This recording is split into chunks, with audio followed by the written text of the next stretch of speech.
Hello friends, welcome to our channel physics point by Ravinder. जैसा कि हमने आपको प्रीवियस क्लास में बताया था कि नेक्स्ट क्लास में हम मिलर इंडिसेस से रिलेटेड न्यूमेरिकल्स को डिस्कस करेंगे। और आज की जो क्लास है वो बेहद महत्वपूर्ण होने वाली है। चाहे आप किसी भी एग्ज़ाम की तैयारी कर रहे हो, चाहे वो CSIR नेट की हो, IIT JEM की हो, या किसी भी MSc एंट्रेंस की हो, या RPSC की कोई एग्ज़ाम हो जिसमें मिलर सूचकांक पूछे जाते हैं, उसके लिहाज से बेहद महत्वपूर्ण होने वाली है ये क्लास। और आज की जो क्लास है इसमें हमने जो भी एग्ज़ाम है, चाहे वो CSIR नेट हो, IIT JEM हो, वहाँ से हमने क्वेश्चन को पिक किया है। और जितने भी प्रीवियस ईयर क्वेश्चंस हैं, चाहे वो किसी भी एग्ज़ाम में पूछे गए हो, आज की क्लास में हम यहाँ पे डिस्कस करने वाले हैं। और मैं ये दावे के साथ कह सकता हूँ कि आज की क्लास लेने के बाद में आपको मिलर जो सूचकांक है या मिलर इंडिसेस से रिलेटेड किसी भी प्रॉब्लम में आपको समस्या नहीं होने वाली। तो अंत तक हमारे साथ बने रहिए और डिस्कस करते हैं। आज का जो पहला जो क्वेश्चन है, ये हमारी जो क्लास होगी वो बाईलैंग्वेज होगी, मतलब दोनों भाषाओं में हम यहाँ पे कम्युनिकेट करेंगे आपके साथ, ताकि दोनों भाषाओं के जो स्टूडेंट्स हैं उनको यहाँ पे बेनिफिट मिल सके। तो क्वेश्चन ये कहता है कि मूल सदिश A वेक्टर B वेक्टर वाले A vector B vector C vector वाले क्रिस्टल अक्षों को एक तल क्रमशः 3A 2B और C पर काटता है, तो इस तल के मिलर सूचकांक हैं।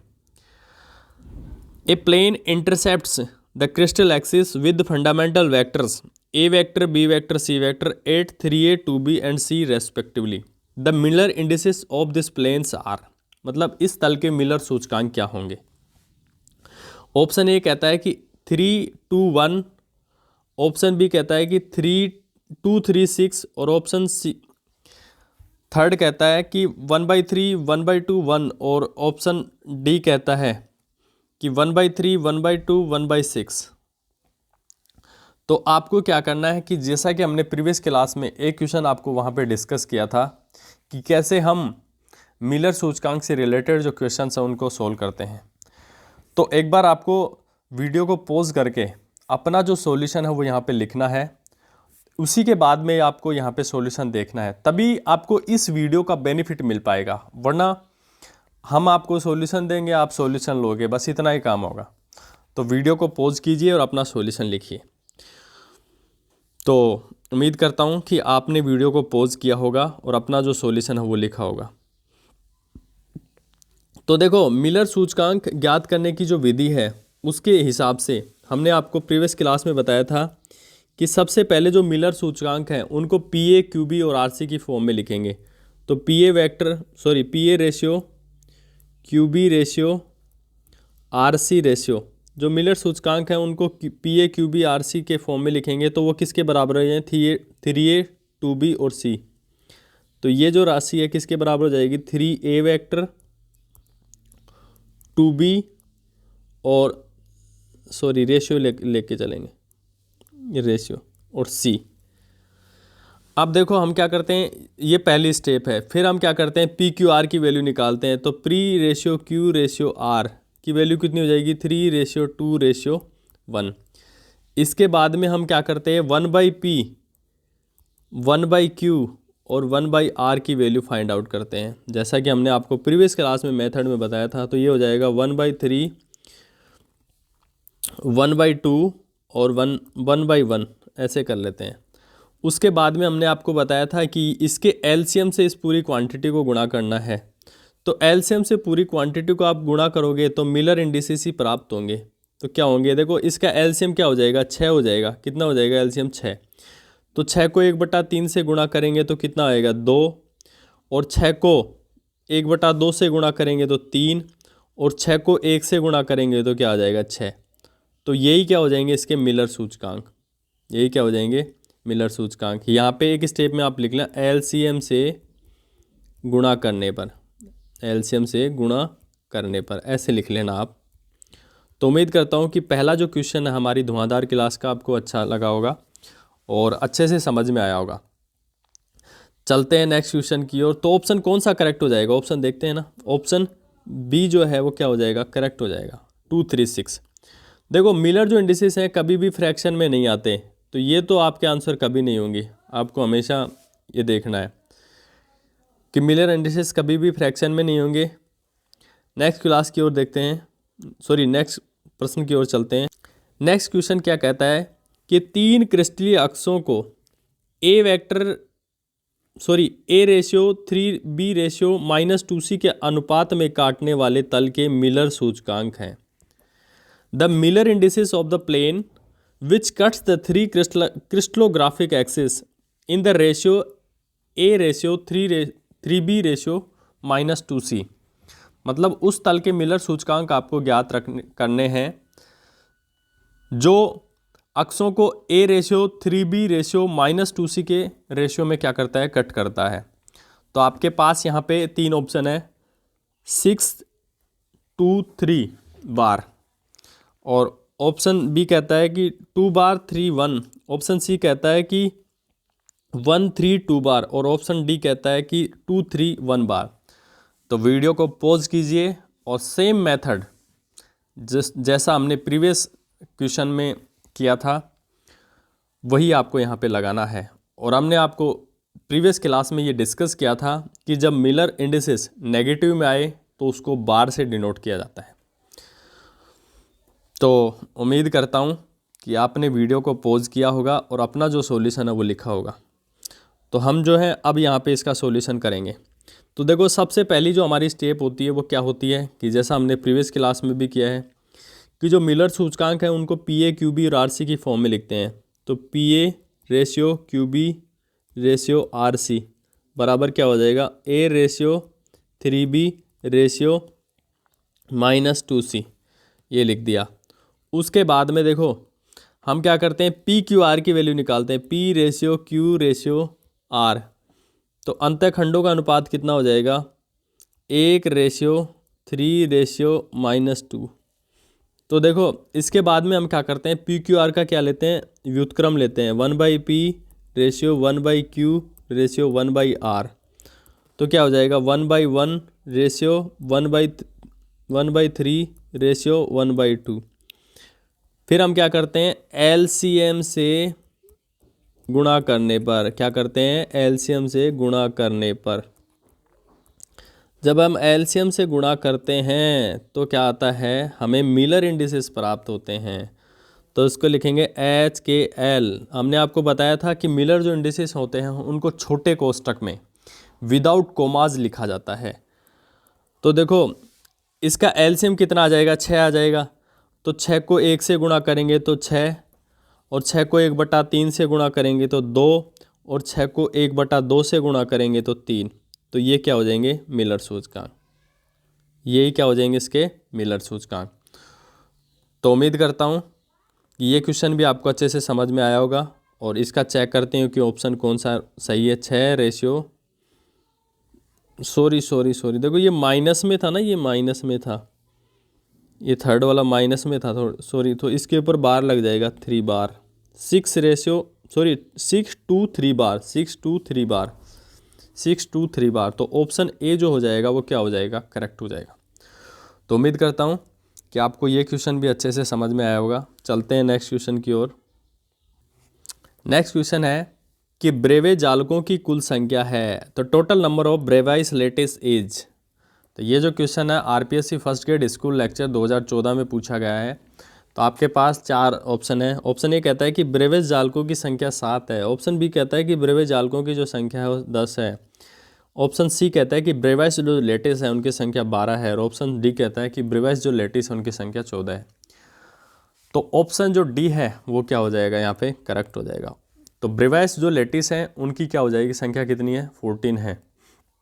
जबकि जो क्रिस्टल जो ग्रुप हैं, क्रिस्टल निकाय हैं, उनकी संख्या कितनी है, 7 है। तो ब्रेवाइस लेटिसों की संख्या कितनी हो जाएगी, 14। तो उम्मीद करता हूँ कि ये क्वेश्चन भी आपको समझ में आया होगा। चलते हैं नेक्स्ट क्वेश्चन की ओर। नेक्स्ट क्वेश्चन है, एकक कोष्टिका है जिसमें अभाज्य सदिश ए की जो लंबाई है वो 5 एंगस्ट्राम है, अभाज्य सदिश बी की जो लंबाई वो 8 एंगस्ट्राम है, अभाज्य सदिश सी की लंबाई 3 एंगस्ट्राम है, और अक्षों के मध्य जो कोण है अल्फा की जो वैल्यू है 90 डिग्री, बीटा की वैल्यू 65 डिग्री और गामा की वैल्यू कितनी है 54 डिग्री का आकाशीय जालक है, चालक नहीं है, जालक है, सॉरी ये जालक है, जालक, थोड़ी मिसप्रिंट है यहाँ पे, तो इसको एक बार इंग्लिश में पढ़ देते हैं। A unit cell has A equals to 5 angstrom, B equals to 8 angstrom, C equals to 3 angstrom, alpha equals to 90 degree, beta equals to 65 degree और gamma equals to 54 degree. The space lattice of this unit cell is, तो आपके पास चार option है कि मतलब एक space lettuce है, आकाशीय जालक है, जिसके लिए ये कंडीशन है कि अल्फा बीटा गामा की वैल्यू आपको दे रखी है और ए बी सी की वैल्यू आपको दे रखी है। तो आपके पास देखो क्वेश्चन को आपको स्वयं को एनालाइज करना है कि ऑप्शन ए कहता है कि ये जो है ऑर्थोरोम्बिक है, ये जो भुजाएं आपको दे रखी हैं, एंगल आपको दे रखे हैं, वो ऑर्थोरोम्बिक या विषम लंबाक्ष के हैं। ऑप्शन बी कहता है कि मोनोक्लिनिक है या एकंताक्ष है। ऑप्शन सी कहता है कि रोम्बोहेड्रल है या त्रिसमन्ताक्ष है, और या ऑप्शन डी कहता है कि ट्राइक्लिनिक है या त्रिंताक्ष है। तो एक बार आपको अपना जो ऑप्शन है, अपना जो करेक्ट आंसर है वो अपने दिमाग में यहाँ पे सेव करना है और सोच लेना है कि अपना आंसर क्या है। तो देखो उम्मीद करता हूँ कि आपने जो अपना जो आंसर है वो यहाँ पे अच्छे से सोच लिया होगा, समझ लिया होगा कि मेरा आंसर कहाँ पे है। तो देखो तीनों यहाँ पे भुजाओं को देखते हैं तो तीनों भुजाएं असमान है, मतलब A does not equals to B does not equals to C, और तीनों जो एंगल हैं वो भी क्या है, बराबर नहीं है, मतलब alpha does not equals to beta does not equals to gamma. तो ये जो कंडीशन है, देखो विषम लंबाक्ष होते हैं ना, तीनों एंगल जो होते हैं 90 डिग्री होते हैं, तो ये एंगल, ये क्या ऑप्शन हो जाएगा, कट हो जाएगा। तो ये जो कंडीशन है, ऑप्शन जो 4 है त्रिंताक्ष या ट्राइक्लिनिक के अंदर ये कंडीशन पाई जाती है। तो ऑप्शन जो 4 है वो क्या हो जाएगा, करेक्ट हो जाएगा। तो उम्मीद करता हूँ कि आपका भी ये जो आंसर है वो सही रहा होगा। चलते हैं नेक्स्ट क्वेश्चन की ओर।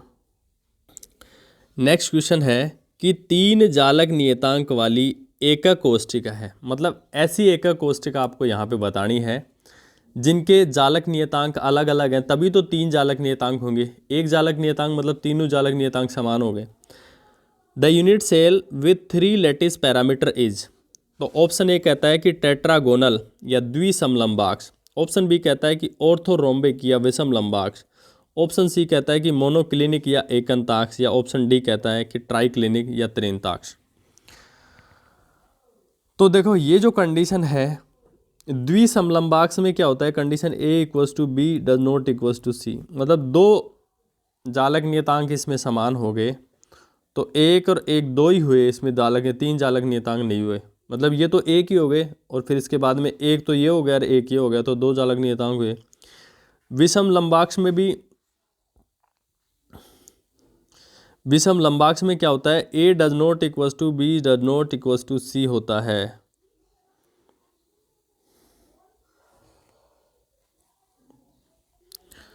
तो यही जो ऑप्शन है इसका करेक्ट हो जाएगा, क्योंकि त्रिंताक्ष में अगर ये बोलता है कि 3 जालक नियतांक और 3 असमान एंगल वाली एकक कोष्ठिका है, तब हम यहाँ पे त्रिंताक्ष को कंसिडर करते, एकंताक्ष भी ऑप्शन नहीं है। तो करेक्ट जो ऑप्शन हो जाएगा या तो त्रिंताक्ष में होता है या विषम लंबाक्ष में, लेकिन यहाँ पे अल्फा बीटा गामा को यहाँ पे जिक्र नहीं किया है, तो हम विषम जो लंबाक्ष हैं ऑर्थोरोम्बिक है उसी को यहाँ पे करेक्ट आंसर मानेंगे। चलते हैं नेक्स्ट क्वेश्चन की ओर। नेक्स्ट क्वेश्चन है कि किसी एकक कोष्ठिका की अक्षीय लंबाइयाँ तो दे रखी है नीचे और अक्षीय अंतर अक्षीय कोण भी निम्न है। देखो अक्षीय लंबाइयाँ हैं, एक की वैल्यू है 10.8 एंगस्ट्रॉम, बी की वैल्यू है 9.47 एंगस्ट्रॉम, सी की वैल्यू है 5.2 एंगस्ट्रॉम, अल्फा की वैल्यू है, देखो यहाँ पे तीनों चीज़ों को आप एनालाइज करो, तीनों चीज़ें बराबर नहीं है। अल्फा की वैल्यू है 41 डिग्री, बीटा की वैल्यू है 83 डिग्री और गामा की जो वैल्यू है 93 डिग्री। तो आपको ये बताना है कि ये कोष्ठिकाएँ निम्न में से कौन से जालक से संबंधित हैं। तो ध्यान से देखते हैं, तो अल्फा बीटा और गामा भी बराबर नहीं है और ए बी सी भी बराबर नहीं है। तो आपके दिमाग में आ गया होगा कि कौन सी संरचना हो सकती है। तो इसका जो करेक्ट आंसर हो जाएगा त्रिंताक्ष, त्रिंताक्ष इसको बोलेंगे ट्राइक्लिनिक। तो ये तो हो गया। अब नीचे वाले को आपको खुद को एनालाइसिस करना है कि ए और बी तो बराबर है 10.73 डिग्री 10.73 एंगस्ट्रॉम और सी की वैल्यू है 14.3 एंगस्ट्रॉम। अल्फा और बीटा बराबर 90 डिग्री, गामा की वैल्यू है 120 डिग्री। ये कोष्टिकाएं निम्न में से किस जालक से संबंधित हैं? तो देखो ये कंडीशन जो थी, अगर आपको प्रीवियस क्लास का याद हो तो एक बार तो आपको स्वयं को ही सोचना है कि किसकी कंडीशन थी। तो उम्मीद करता हूँ कि आपने जो अपना आंसर है वो सोचा होगा। तो ये जो कंडीशन जो थी वो षटकोणीय हेक्सागोनल जो लैटिस थी उसकी कंडीशन थी। तो ये तो हो गई षटकोणीय की, हो गई त्रिंताक्ष की। तो उम्मीद करता हूँ कि दोनों जो प्रश्न हैं आपको अच्छे से समझ में आए होंगे। चलते हैं नेक्स्ट क्वेश्चन की ओर। ये जो क्वेश्चन है वो IIT जैम में आया हुआ क्वेश्चन है कि a plane in the cubic lattice make intercepts of a1/a/2 2a/3 with the 3 crystallographic axes respectively. The Miller indices of this plane are. तो इस प्लेन के मिलर इंडिसेस क्या होंगे वो आपको यहाँ पे बताना है कि जो कितने कितने कितने पे इंटरसेप्ट करते हैं, a/2 और 2a/3 इस पे इंटरसेप्ट करते हैं। तो आपको क्या करना है, इसके मिलर इंडिसेस बताने हैं। मतलब ये जो है ना एक क्यूबिक स्ट्रक्चर है जिसमें तीनों भुजाएं समान होती हैं, तो इसीलिए a/2 और 2a/3 यहाँ पे तीनों जो एक्सिस हैं उनको ए ही काम में लिया गया है। तो आपको क्या करना है कि वीडियो को पॉज करना है और अपना जो सॉल्यूशन यहाँ पे लिखना है। तो देखो सॉल्यूशन हम यहाँ पे लिख रहे हैं, उम्मीद करता हूँ कि आपने जो अपने यहाँ पे सॉल्यूशन लिखा होगा। तो सबसे पहले हम क्या करते हैं, PA/QB/RC इसकी फॉर्म में लिखते हैं। तो मान लेते हैं A/B/2 कर देते हैं और 2/3C ऐसे लिख लेते हैं। अब देखो हम करते हैं P/Q/R ऐसे फाइंड आउट करते हैं, फिर 1/1/2/2/3। अब देखो हम इसके बाद में क्या करते हैं, इसका रिवर्स लेते हैं, 1/P/1/Q/1/R। तो क्या हो जाएगा 1/1 2/1 और 3/2। तो देखो यहाँ पे अब हम क्या करेंगे, इसका एलसीएम लेंगे और एलसीएम से इसको गुणा करेंगे। तो एलसीएम कितना आ रहा है, 2 आ रहा है। तो ये एलसीएम से गुणा करेंगे,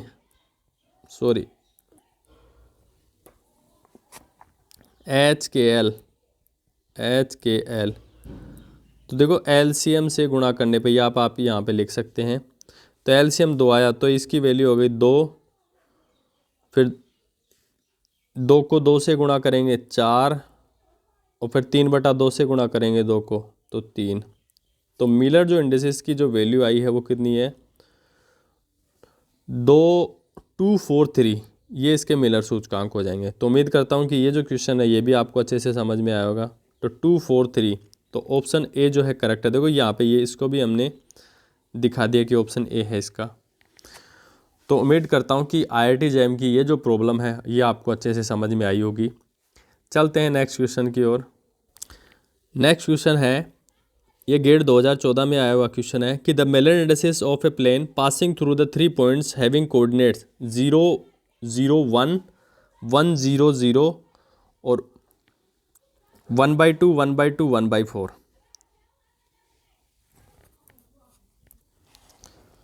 और 1 0 0 और 1/2 1/2 1/4 आर।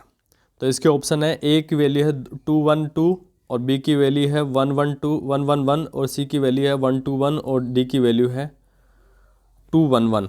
तो देखो ये जो प्लेन्स है आपको दे रखे हैं, ये जो है आपके लिए हम प्रॉब्लम छोड़ रहे हैं, नेक्स्ट क्लास में इसको हम डिस्कस करेंगे और आपको इसको देखना है कि इसके मिलर सूचकांक क्या होंगे। तो चलते हैं नेक्स्ट प्रॉब्लम की ओर। नेक्स्ट क्वेश्चन है कि for the given unit cell of 2 dimensional square lattice, मतलब कोई द्विविमीय आकाशीय जालक है जिसकी जो एकक कोष्टिका है वो आपको यहाँ पे दे रखी है। Which option list all the primitive cells, मतलब कौन सा ऑप्शन ऐसा है जिसमें सभी जो कोष्टिकाएं हैं वो अभाज्य कोष्टिकाएं हैं। तो ये बहुत ही खतरनाक क्वेश्चन है, ये IIT जैम 2019 में पूछा गया है शायद। आपको ये बताना है कि ये जो कोष्टिकाएं हैं इनमें से अभाज्य कोष्टिकाएं कौन सी हैं। सारी एकक कोष्टिकाएं हैं, हमने आपको बताया कि सभी एकक कोष्टिकाएं सभी अभाज्य कोष्टिकाएं एकक कोष्टिकाएं होती हैं, लेकिन सभी एकक कोष्टिकाएं अभाज्य कोष्टिकाएं नहीं होती है। तो सारी एकक कोष्टिका तो हैं, लेकिन अभाज्य कोष्टिकाएं कौन कौन सी है वो आपको यहाँ पे बताना है। तो देखो, जब हमने एक बार तो आपको अपना जो आंसर है, जैसा कि हमने प्रीवियस क्लासों में एकक कोष्टिका और अभाज्य कोष्टिका में जो आपको मेन जो डिफरेंस बताया था, उसको देख के यहाँ पे आपको अपना जो आंसर है उसको एनालाइज करना है कि कौन सा तो एकक कोष्टिका है और कौन सी अभाज्य कोष्टिका है। तो उम्मीद करता हूँ नहीं आपने अभी तक सोचा है तो वीडियो को पॉज कीजिए और सोचिए। तो उम्मीद करता हूँ कि आपने वीडियो को पॉज भी किया होगा और सोचा भी होगा कि कौन सी तो एकक कोष्टिका है और कौन सी अभाज्य कोष्टिका है। देखो, हमने आपको बताया था कि एकक कोष्टिका में जो प्रभावी जालक बिंदुओं की जो संख्या है वो एक से ज़्यादा हो सकती है। एक भी हो सकती है, दो भी हो सकती है। जैसे हमने बॉडी सेंटर्ड क्यूबिक का एग्जांपल आपको दिया, फेस सेंटर्ड क्यूबिक का आपको एग्जांपल दिया था। जबकि जो प्रिमिटिव सेल है, मतलब अभाज्य कोष्टिका है, उसमें प्रभावी जालक बिंदुओं की जो संख्या होती है वो केवल एक होती है। तो देखो, इसमें 1/4 इसमें केवल किनारों पे होते हैं, सारे प्रभावी जालक बिंदु होते हैं 1/4। तो देखो, ये जो है ये पहला जो ऑप्शन है, हमने बताया था कि जो प्रिमिटिव जो सेल होती है, अभाज्य जो कोष्टिका होती है, उसमें जो जालक बिंदु होते हैं केवल किनारों पर होते हैं। तो ये जो सेल है एक प्रिमिटिव सेल है। देखो, इसमें 1/4 और 1/4 1/2 1/2 क्या, एक हो गया। अब फिर आधा हो रहा है, यहाँ से आ जाएगा। तो इसमें तो प्रभावी जालक बिंदुओं की संख्या 2 हो गई। तो ये जो है ये प्रिमिटिव सेल नहीं है, मतलब अभाज्य कोष्टिका नहीं है। अब देखो, ऑप्शन थर्ड देखते हैं, किसमें भी सभी जो बिंदु है वो इसके जालक के किनारों पर है। सभी जो बिंदु इसके जालक के किनारों पर है, तो इसमें भी प्रभावी जालक बिंदुओं की संख्या कितनी होगी, एक होगी। तो ये भी एक प्रिमिटिव सेल है। देखो, इसमें जालक के किनारों पे कोई पॉइंट नहीं है। देखो यहाँ पे देखते हैं तो हम केवल इसके एक अंदर ही है, तो इसमें भी प्रभावी जालक बिंदुओं की संख्या एक है।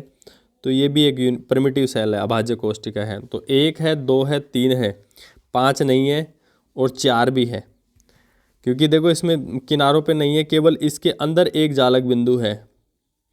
तो ये भी क्या है, एक प्रिमिटिव सेल है। तो 1 है, 2 है, 3 है और 4 है, 5 नहीं है। 1 2 3 4। तो ऑप्शन जो सी है वो क्या हो जाएगा, करेक्ट हो जाएगा। तो इस न्यूमेरिकल के द्वारा आपको प्रिमिटिव सेल और यूनिट सेल का जो मेजर्ड और डिफरेंस है वो यहाँ पे आपको क्लियर हुआ होगा, उम्मीद करता हूँ। तो ऑप्शन जो 4 है वो क्या हो जाएगा, आपका करेक्ट आंसर हो जाएगा।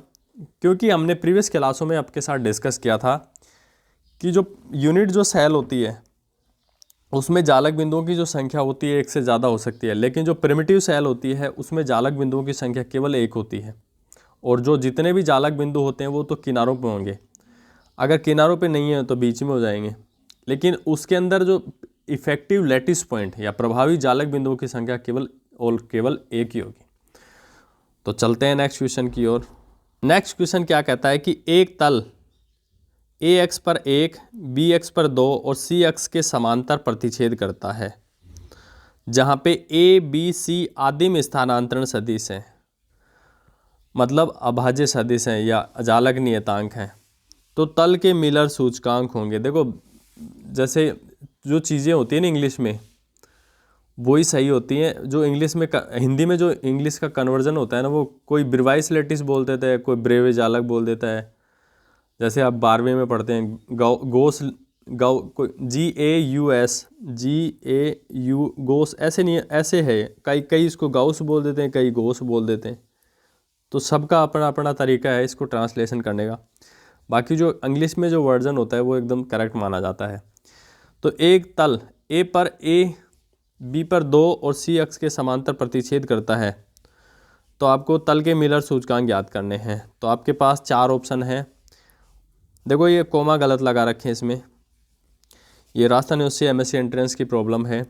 1 2 0 1 2 1, ऑप्शन सी कहता है कि 2 1 1 और ऑप्शन डी कहता है कि 2 1 0। तो देखो सेम प्रोसीजर है। सबसे पहले जो अक्षों पर काटे गए अंतःखंड हैं उनको हम p a q b r c की फॉर्म में लिखेंगे। तो p a ratio q b ratio r c तो किसके बराबर आएगा 1 2 3 सॉरी 1 2। देखो ए एक्स पे तो मतलब एक्स एक्स पे काटा गया अंतःखंड इतना है, बी एक्स पे काटा गया अंतःखंड इतना है और सी एक्स के समांतर है। समांतर है तो हम क्या कहते हैं, कोई रेखा मान लो समांतर है, दो रेखाएं समांतर हैं तो हम ऐसे कहते हैं कि वो अनंत पर जाकर काटती हैं। तो देखो एक्स एक्स पे काटा गया अंतःखंड, ए एक्स पे काटा गया अंतःखंड कितना है 1 है तो ए रेशियो बी एक्स पे काटा गया अंतःखंड 2 है तो 2b और सी एक्स के समांतर हैं तो इनफाइनाइट इंटू सी। मतलब अगर हम अभी भी हमने आपको बताया कि दो रेखाएं समांतर हैं तो हम कहते हैं कि वो अनंत पे जाके काटती हैं। तो देखो इसके बाद में हम क्या करते हैं, p ratio q ratio r find out करते हैं। उसके बाद में इसकी वैल्यू क्या हो जाएगी 1 रेशियो 2 रेशियो इनफाइनाइट। फिर हम क्या करते हैं 1/p ratio 1/q ratio 1/r find out करते हैं। तो 1 इसका क्या हो जाएगा 1/2 और इसका क्या हो जाएगा 1/इनफाइनाइट। अब देखो यहाँ से जो वैल्यू हमें अब इसका क्या लेते हैं एलसीएम लेते हैं। तो इनफाइनाइट का तो क्या एलसीएम लेंगे और इसका ओवरऑल जो एलसीएम होगा वो कितना होगा 2 होगा। तो एलसीएम से एक बार लिख लेते हैं, एलसीएम से गुणा करने पर एलसीएम से आप गुणा करोगे इसको तो क्या आ जाएगा, देखो HKL मिलर सूचकांक आपको मिल जाएंगे। एलसीएम 2 से गुणा करेंगे तो पहला हो जाएगा 2, फिर 1/2 को 2 से गुणा करेंगे तो 1 और इसको तो हम कंसिडर नहीं करेंगे तो इसका 1/इनफाइनिटी कितने हो जाएगा।